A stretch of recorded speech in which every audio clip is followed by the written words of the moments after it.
বাহির থেকে একটা সালামের আওয়াজ ঘরে প্রবেশ করার অনুমতি চায়। আর আয়েশা রাদিয়াল্লাহু আনহা বলেন, ফাতেমা তুমি দেখো কে সালাম দেয়, ঘরে ঢোকার অনুমতি চায়। ফাতেমা রাদিয়াল্লাহু আনহা দরজার কাছে গিয়া চেহারা মলিন ভীতু ভীতু অবস্থায় রাসূলের সামনে এসে বলেন, বাবা গো,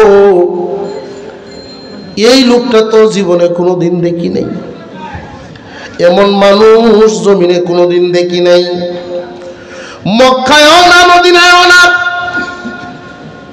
মাথা আসমানে পা জমিনে, এমন কোন মানুষ হইতে পারে না। আল্লাহর পয়গম্বর বলেন, মানে দুনিয়ার কোন মানুষ না, উনি মালাকুল মউত আজরাইল। আব্বা আপনি অসুস্থ, এই মুহূর্তে আজরাইল কেন আসবে? কেন ঘরে ঢুকতে চায় গো আব্বা?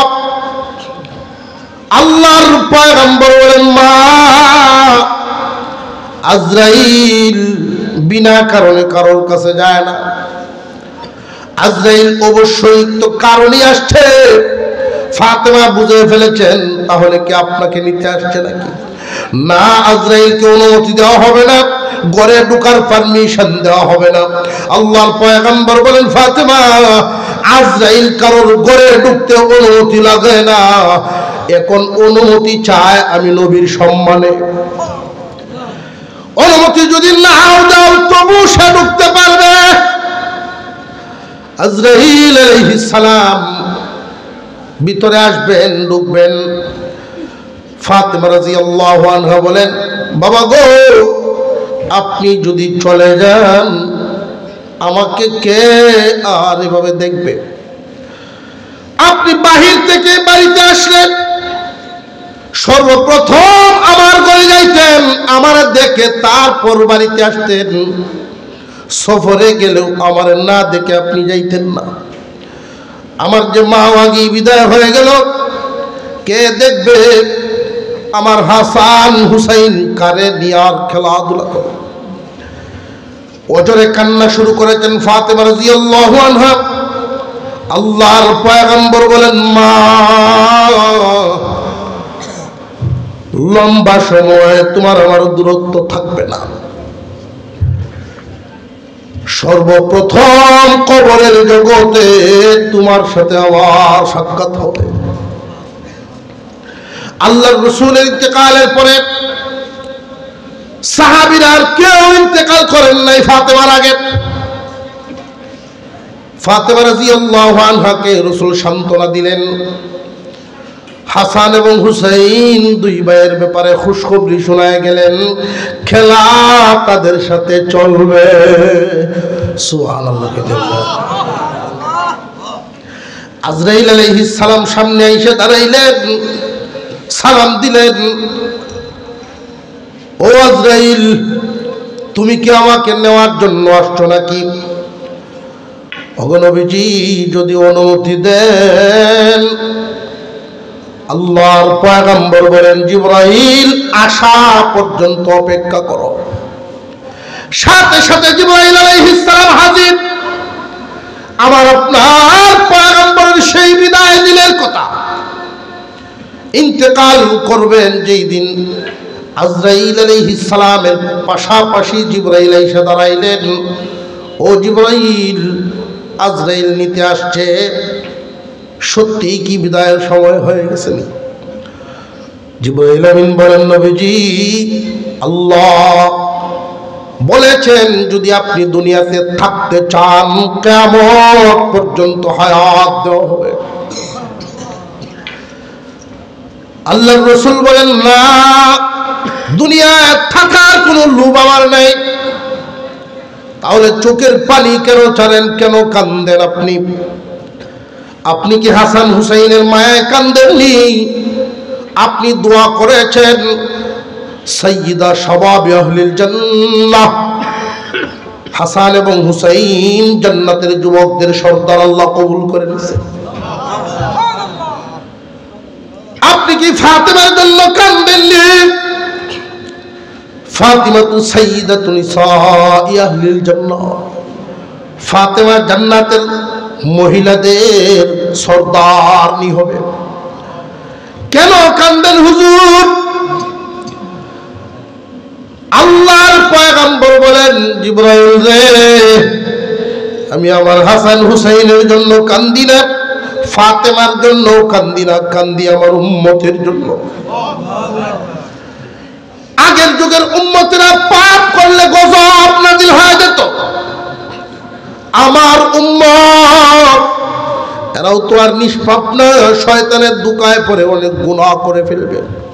আমার বড় চিন্তা হয় আমার উম্মতকে কি আল্লাহ রাব্বুল আলামিন নূহ পয়গম্বরের উম্মতের মতো আট জাতির মতো আসমানি গজব দিয়ে শেষ করে দিবেন কিনা, এই চিন্তায় আমি কান্দি রে জিবরাইল।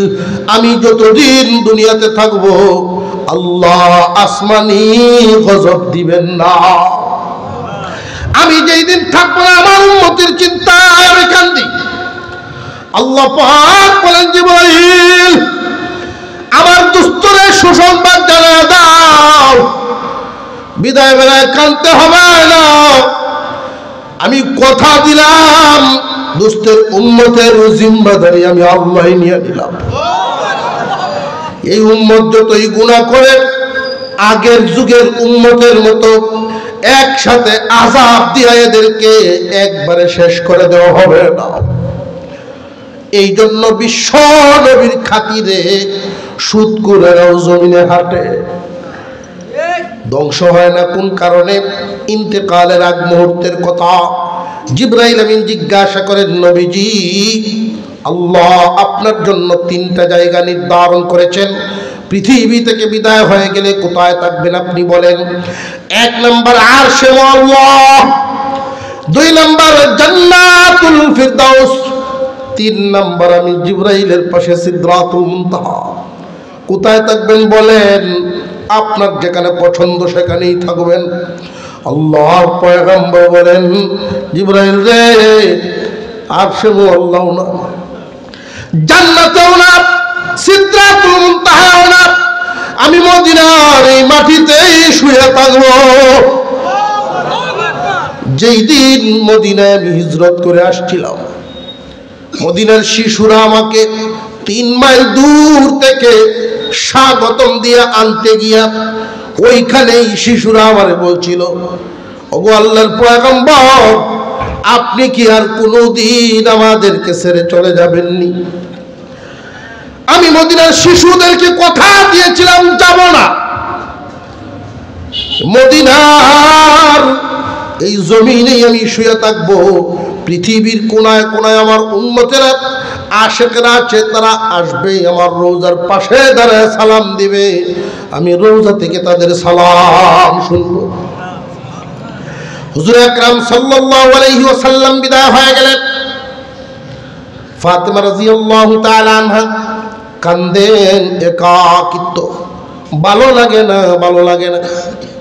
হাসান হুসাইন দৌড়ান রসুলের রওজার পাশে গিয়ে কবরের উপরে পড়ে, কবরের উপর থেকে ডাক মারেন, ইয়া জাদ্দি। আল্লাহ পয়গম্বর কবরের ভিতর থেকে জবাব দিয়ে দেন। রসুলের উত্তর হাসান হুসাইনে শুনে আর কেউ শুনে না। উম্মতে মুহাম্মাদি জিয়ারত করতেছে, শত শত হাজার হাজার মানুষ জিয়ারত করতেছে। আল্লাহর পয়গম্বরের কলিজার টুকরার মোহাব্বতের দুই নাতি কবরের উপরে ঘোরাঘুরি করে। না বুঝার কারণে অনেকেই বলে রসুলের রোজার উপরে দিয়ারা উঠে গেছে ছোট ছোট বাচ্চারা। যারা চিনেন তারা চিনায় দেন, ওই বাচ্চারা কে তোমরা জানোনি?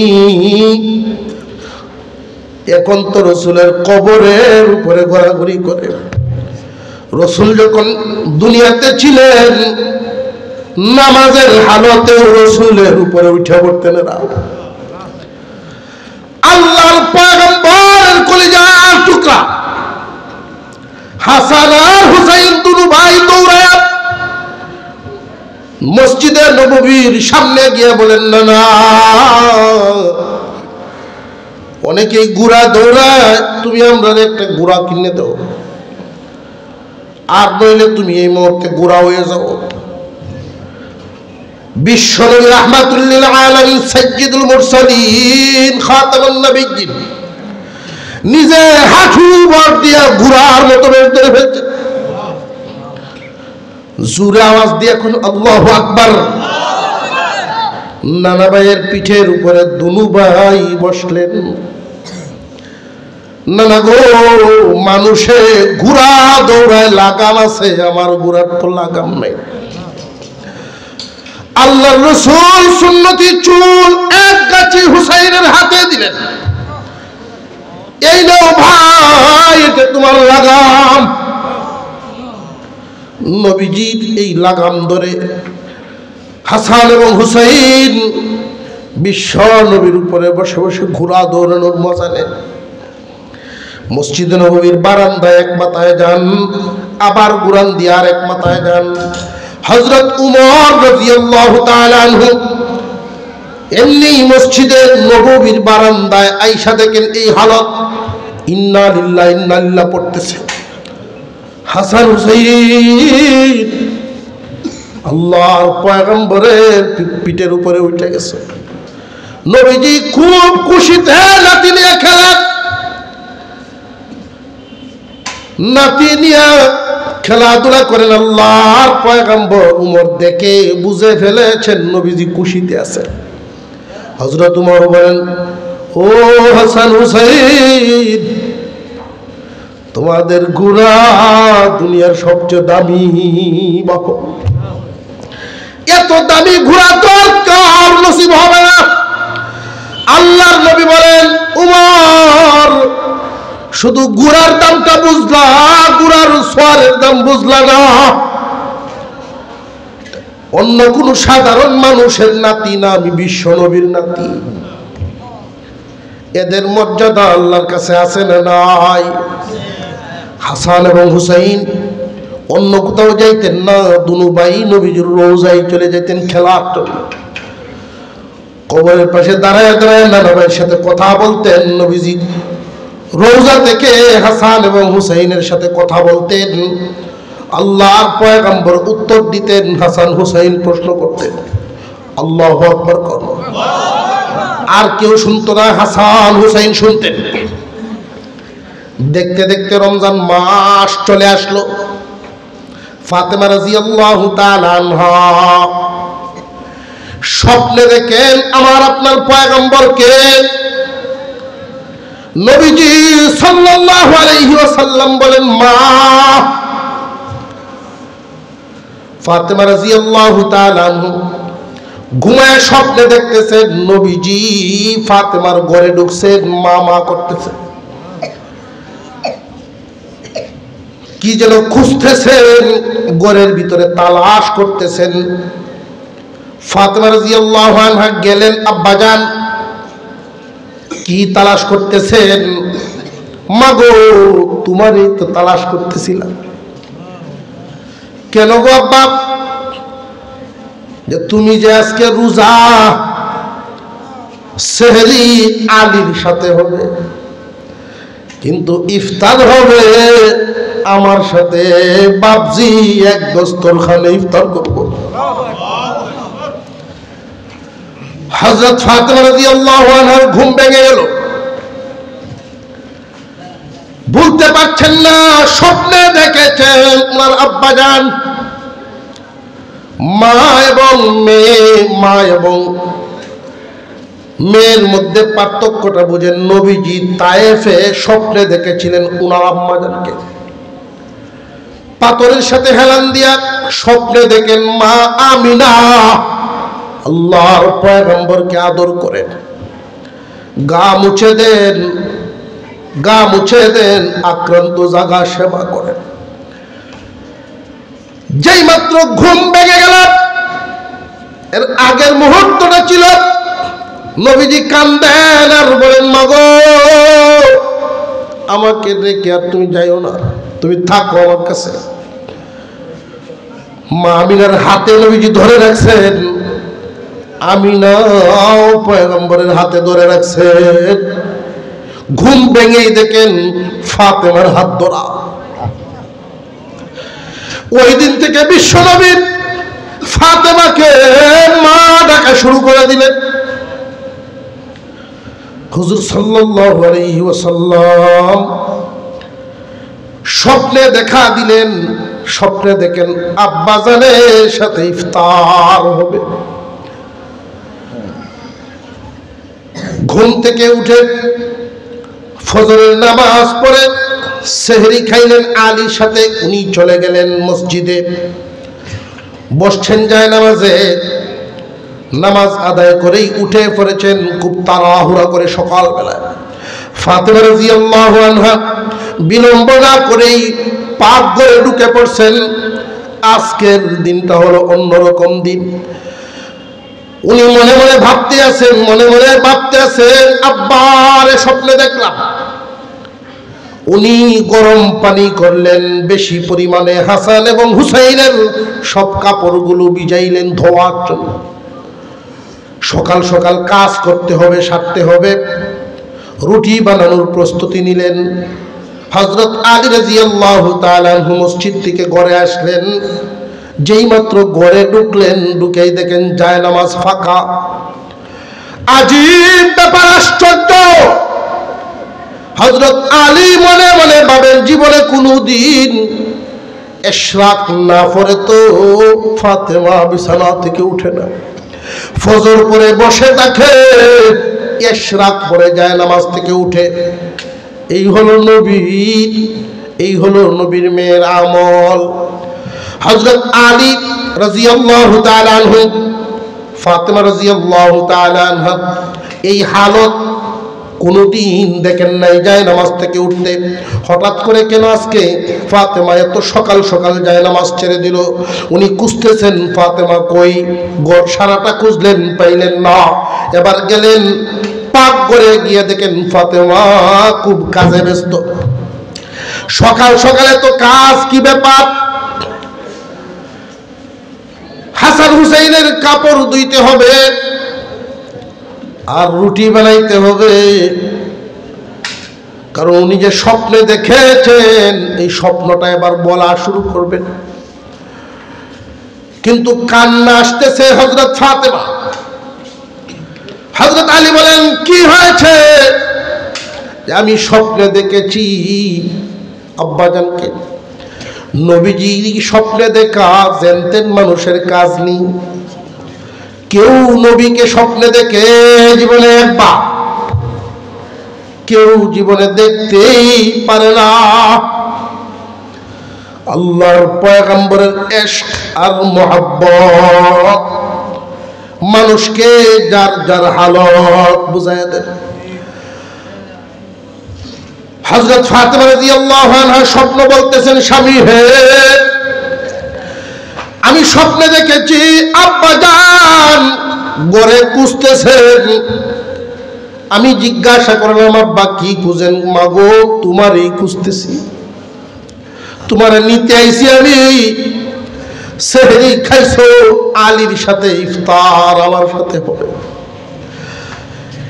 এতটুকু শুনে হাউমাউ করে আলী কান্না শুরু করে দিয়েছেন।